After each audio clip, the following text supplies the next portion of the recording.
Welcome back. The road to the decipherment of hieroglyphs was not a short one. When the Rosetta Stone was discovered, everyone thought the code will be cracked quickly. But it wasn't. It took more than 20 years till someone could finally read an ancient Egyptian inscription. Everyone had been making the big mistake, assuming that the language was primarily ideographic, picture writing. Even as Thomas Young and Jean-François Champollion were figuring out the alphabet, they both made that mistake. Today, we'll see how Champollion made the big breakthrough and became the first man in 2,000 years to read hieroglyphs. As you'll remember, Champollion and Young were competing to be the first to decipher hieroglyphs. But this was more than a matter of academics. France and England were at war. William Banks, an Englishman, gave Young, another Englishman, the inscription on his obelisk and also the king's list from Abydos. Young, a gentleman, shared the information with Champollion. Champollion, however, was far more selfish and even denied that Young was the first to figure out an alphabet. In 1822, Champollion published his Lettre à Monsieur Dacier, which proclaimed that he had cracked the code and could read hieroglyphs. Dacier was the secretary of the Academy of Inscriptions and Literature. In it, Champollion claimed to be able to translate. The truth is, he couldn't. He had taken the alphabet further than Young, figured out the names of more kings, but like Young, he still believed that hieroglyphs are ideographic, and he really didn't understand how the language works. In his Lettre, he didn't acknowledge Young's contribution to the endeavor, and he never would. Around the time that Champollion was wrongly claiming he could translate ancient Egyptian, his friend, Jean-Nicolas Hillot, visited him. This will be crucial. Hillot was a member of the team that Banks hired to copy inscriptions in Egypt. When Banks returned to Abu Simbel for the second time in 1819, he intended to hire enough men to clear the sand and enter the temple. He was disappointed to discover that Belzoni had beaten him to that honor. But there was still plenty of glory left for Banks. Unlike Belzoni, Banks was a scholar at heart, interested in information more than treasure. So Banks brought with him a team of artists and architects to help copy the inscriptions in the temple. Remember, this is before tourism. There were no restaurants, not even villages nearby. Banks brought a provision ship with chickens, goats, and all the food they would need. There was no light inside the deep rock-cut temple. So they gathered palm fronds and attached dozens of candles to them so they could copy the inscriptions.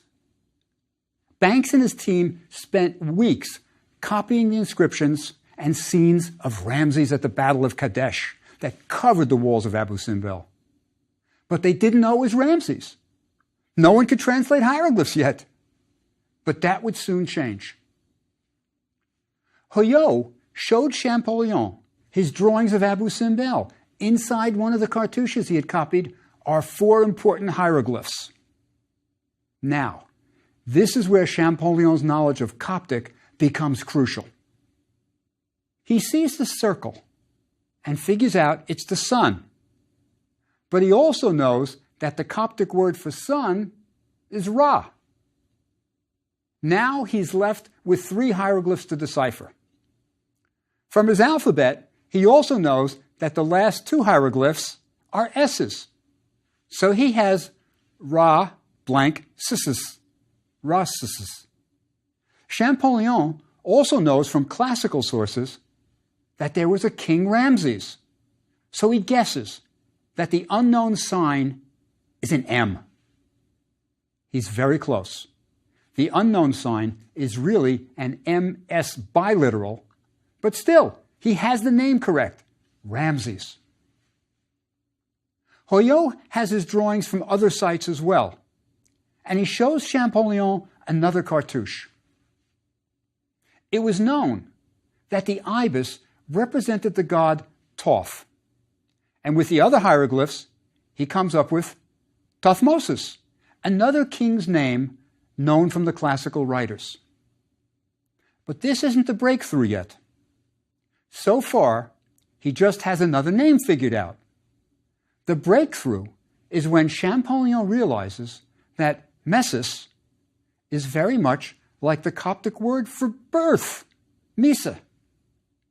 Now the names of Ramses and Thutmosis don't just have phonetic value.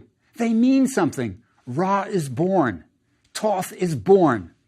The phonemes spell out words with meanings. Hieroglyphs aren't just ideographic. The big mistake is over. Champollion rushes over to his brother's house and announces, "I've done it," and faints. He is so overcome and exhausted that he remains in bed for 5 days. When he finally gets out of bed and resumes work, Champollion starts reading out loud all the words he has on the Rosetta Stone and listens for Coptic matches. Soon he has dozens and dozens of words. Now he really can translate hieroglyphs. It's all due to Banks taking draftsmen with him to the temples and tombs of Egypt to copy inscriptions that can be now read. Champollion published his findings in 1824 in his Précis du système hiéroglyphique des anciens Égyptiens, and never credited Young, who was always a gentleman in the race to decipher. Even Champollion's teacher and mentor, Sylvestre de Sacy, warned Young early on that Champollion would try to claim all the credit. So when Young published his findings in 1823, he did so under the title An Account of Some Recent Discoveries in Hieroglyphical Literature and Egyptian Antiquities, including the author's original alphabet as extended by Monsieur Champollion. With Champollion's breakthrough, the world now knew that Ramses the Great built the Temple of Abu Simbel, and that not all hieroglyph inscriptions were religious mystical texts. Sometimes hieroglyphs were telling about a battle. Sometimes they were a mere boast of a long-dead pharaoh of having built a temple. And Athanasius Kirch's fantasy translations of the obelisks of Rome were revealed to be just that, pure fantasy. Still, not everyone was convinced that Champollion had really cracked the code. For nearly 10 years, there were still some scholars who were holdouts and refused to accept Champollion's system of translation. In the end, though, everyone had to agree. The evidence was just too great. Thanks to Young and Champollion, we can learn the ancient Egyptian language. So get your scribal pens and ink ready. We still have some hieroglyph work to do.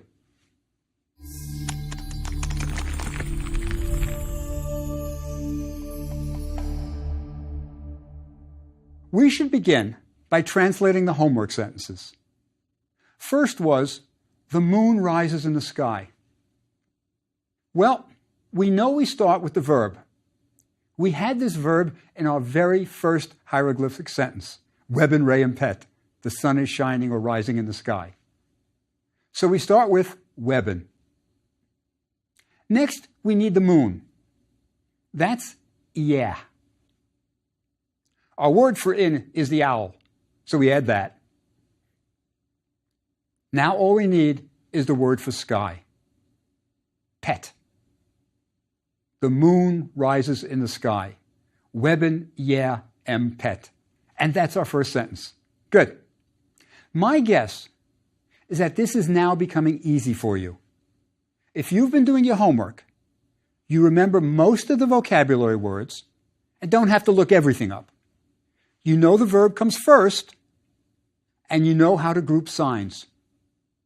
I'm going slowly because I don't want anyone to get lost. Let's do the next sentence. The scribe is silent day and night. First, the verb. Ger, to be silent, with the hand to the mouth determinative. Add the subject scribe. That's sesh. Next, we need day, which is heru, good. There's no conjunction and in Middle Egyptian, so we just add night. Our word henna together with really won't do it.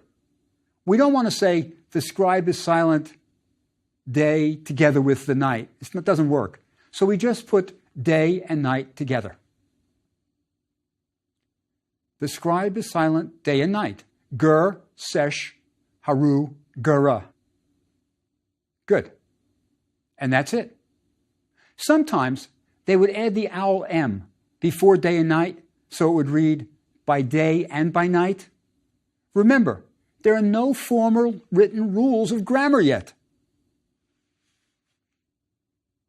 Last homework sentence. This poor man knows a plan. Verb first, right? Rech, to know. Next, our subject, the poor man. Nejes is poor man. Now we add this, pen, because it's masculine. Good. Plan is secher, that's right. And we've got it. This poor man knows a plan. Rech nejes pen secher. Now I'd like to show you some biliteral signs that represent two sounds, one after the other. When we talked about Champollion's breakthrough, his aha moment, we saw that the hieroglyph that looks like the McDonald's sign was crucial. The sign represents animal skins drying on a rack, but it represents the sounds M and S, one after the other. Today, I'd like to show you some more biliterals. Biliterals are a little difficult to remember because there are so many of them. To make them easier, we organize them into groups that end with the same sound. Today, we'll learn the A family, biliterals that end with the sound A. So we'll see hieroglyphs that represent the sounds ba, ka, sa, ta, cha, and so on. Don't try to memorize them. You'll learn them when you see them in words and also by writing them. There are 4 different birds in the A family. Let's do them together in alphabetical order. This is the ba biliteral. His most distinctive feature is what I call the leash around his neck. But he also has a long beak. In a minute, I'll show you another similar bird, a pin-tailed duck. I'm going to suggest that you write the ba bird the same way as the pin-tailed duck and then just add the leash and the long bill. Let's first look at the pa hieroglyph. I'm taking them in alphabetical order. I call him the pa bird because he represents the sounds P and A together. It's as if you wrote the rectangle P and the vulture A together. It's an important hieroglyph because it's used so often. Let me show you how to draw it. He's a flying duck. Start with the head. Then extend the body. Next, more body and a tail. Now a wing. Last, the second wing and feet. That's the pa bird. You have this one in our exercise book, along with other difficult hieroglyphs to draw, so don't worry if you don't get it right now. Here's the sa bird. He's a very important bird. As I said, he's a pin-tailed duck, used a lot. He's also the word for sun, S-O-N. Remember when we talked about Horapollo's book on hieroglyphs and how he said that the duck represents the word sun because they fight so fiercely for their offspring? He was right about the meaning, but wrong about the reason. The duck represents the sound sa, which was the ancient Egyptian word for sun. You will see this hieroglyph often because one of the pharaoh's names was always preceded by Sa-Re, son of the sun god Re. Notice that they just used the sun determinative for Re, the god. Everyone knew what it meant, so there was no need to write it out with the god determinative. Let me show you how to draw the sa bird. Start with the head and body. Next, add feet. Last, complete the top of the body and give him a wing and a tail. He's the one that I said is similar enough to the ba bird that you can do some cosmetic changes and get away with it. Just add a leash and the long bill for the sa hieroglyph, and then you'll have the ba hieroglyph. It works.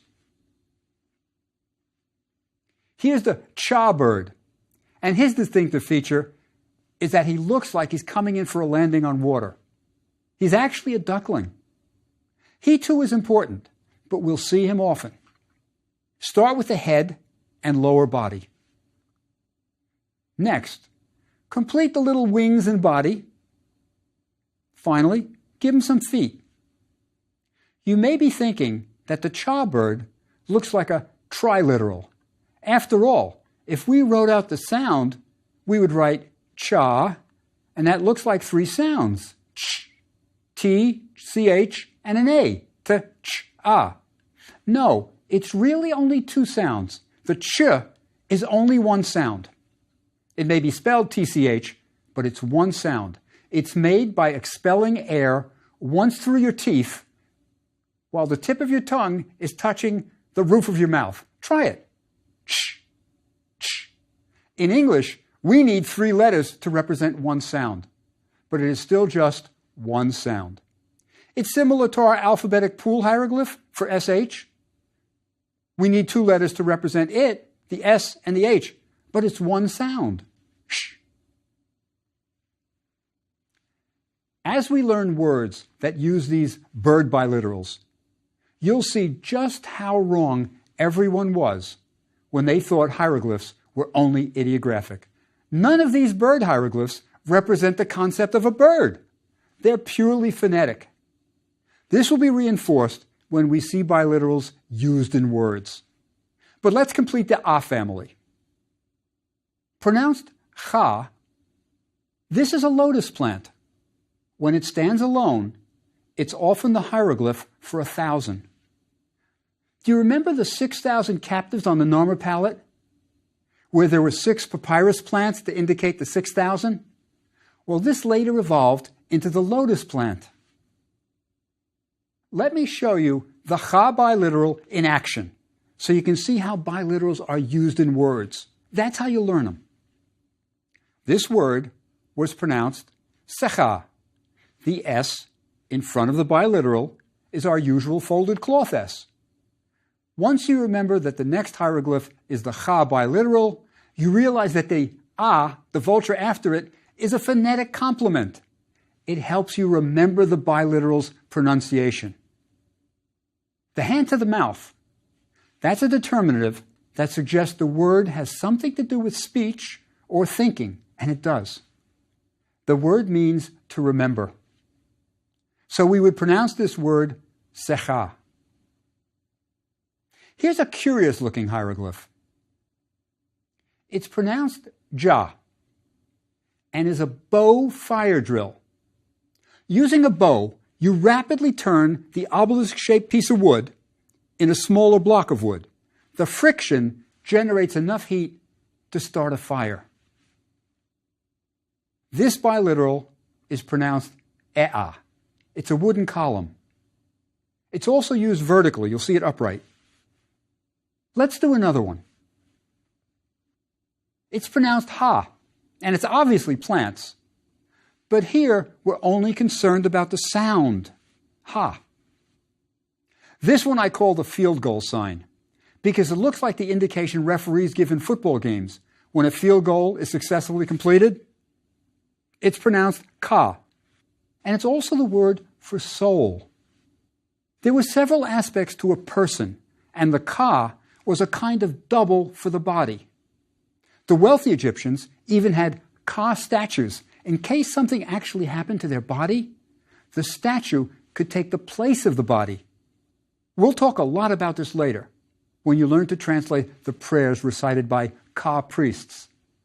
There's a fabulous wood statue of King Hor of the Middle Kingdom. It's in the Egyptian Museum in Cairo, and people always wonder what the arms are doing on his head. Well, now we know. It's a label for the gods, proclaiming that this is the Ka statue of King Hor. But just having your Ka in the next world wasn't enough for immortality. You as a person were composed of several elements, and you needed them all. A crucial part of you was your ba. This was your personality, what made you you. Often papyri showed the deceased as having the body of a bird and the head of a person. That's the ba. Sometimes it's spelled out with a ba bird biliteral. Let's try another biliteral. This is the ma biliteral, and it's a sickle.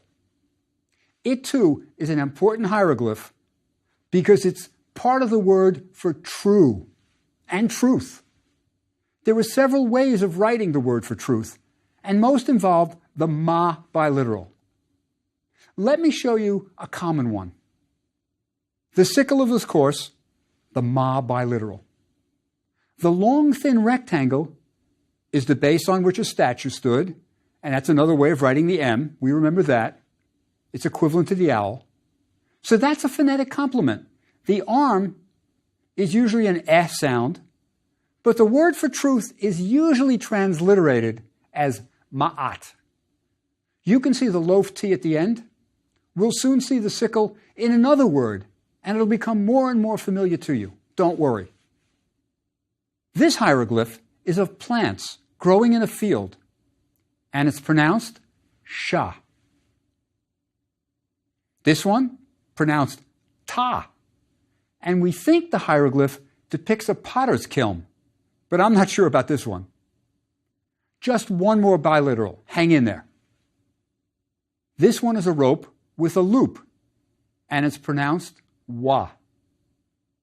From the names Ptolemy and Cleopatra, you'll remember that by Greek times, it was also used as the letter O. There are a couple of others in the A family of biliterals, but they're rarely used. We come across them when we're translating. We can learn them then. Now, for some words that use the biliterals. This is the way you'll learn them. This is a good one to start with. It'll reinforce how biliterals are used in words. First, how would you pronounce it? Well, here's how you should be thinking. I haven't seen that I hieroglyph yet. I bet it's a determinative. It is, even though it comes in the middle of the word, which is unusual. So we don't pronounce it. It'll just help indicate the meaning of the word. Next important point to remember, biliterals often have phonetic complements, an alphabetic hieroglyph that helps you remember the biliteral sound. But it's not pronounced, as in the word for remember that we just saw. We have that here. The sickle is pronounced ma and has a phonetic complement, a silent vulture. But there are two vultures. That means the word is pronounced ma'a. The sickle in the first vulture is ma, but when we add the second vulture, we get ma'a. The I determinative shows us it has something to do with seeing. Indeed, it's the verb to see.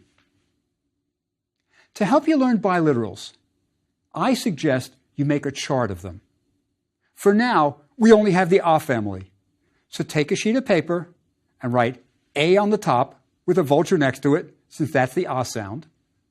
Then below, draw the biliterals in alphabetical order, with their sounds written next to them. The only exception to the alphabetical order is that it might be good to start with the first four birds in the A family. They will be easy to remember that way. Put the birds together. So you'll have ba, pa, sa, and cha birds up on top of the chart. Then complete the rest of the chart with the A family in alphabetical order. Also, to help remember them, you'll be adding the vocabulary words that contain the biliterals to your dictionaries. All this will help them sink in. Don't feel overwhelmed. You'll get it. Our new word, ma'a, to see, will go on the M page, along with our owl and other words beginning with the sound m. Our word to remember, secha, will go on the S page. This will help us learn how to write the biliterals and also to remember their sounds. Let's try another word with a biliteral. Let's pronounce it. We have the ba bird with no phonetic complements, followed by the basket K. So it's just bak. That's right. The man determinative tells us it's a person. The word means manservant. We'll add this to our B page in the dictionary. What do you think the word for maidservant would be? Same as manservant, but with a feminine T and a female determinative. Good. It's pronounced baket. This word sometimes appears in royal names. For example, one of Akhenaten's daughters was named Bakhet-Aten, servant of the Aten. Okay, pronounce this one. We have the cha biliteral and a T, so it looks like chat. But it also is sometimes written with a double reed, which has a Y sound, so we usually say chati for this word. So even though it looks as if it's feminine, it isn't, because it really ends in a double reed. The word means vizier. In ancient Egypt, the vizier was like the prime minister. He was the second highest official in Egypt after the pharaoh. Sometimes there were two viziers, one for Upper Egypt and one for Lower Egypt. How about this one? The word's pronounced cha. The vulture is a silent phonetic complement. The determinative is a building with columns. The word means office or hall.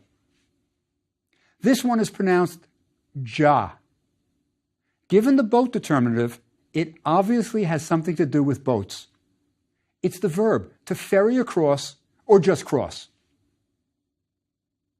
And this word is pronounced wat. The vulture is once again a silent phonetic complement.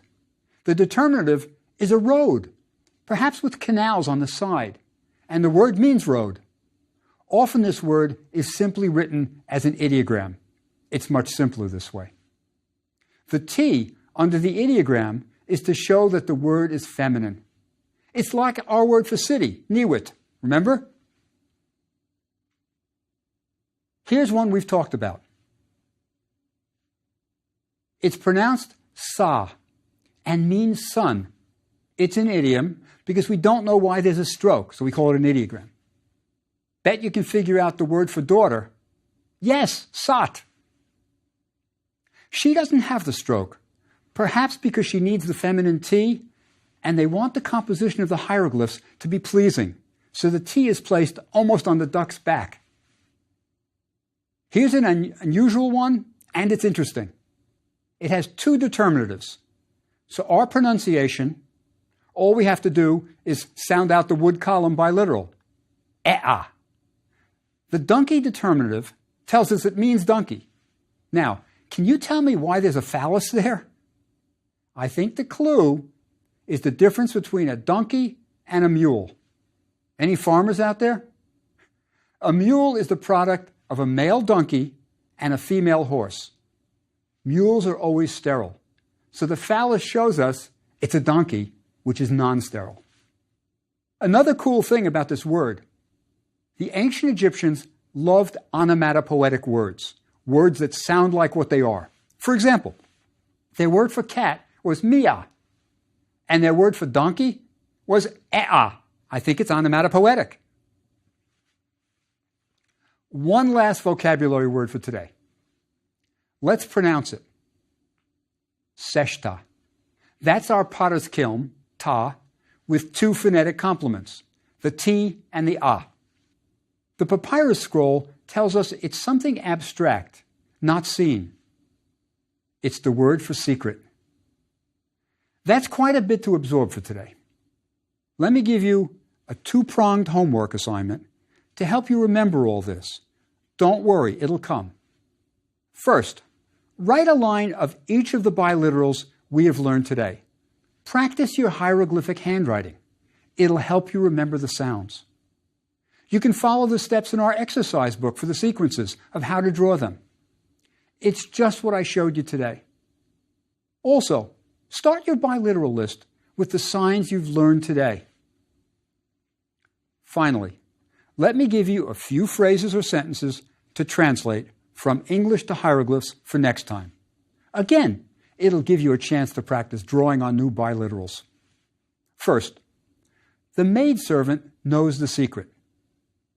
Okay, next, the vizier is in the office. Third, the donkey is in the road. And last, the daughter ferries across in the boat. That's it for now. I'll see you next time.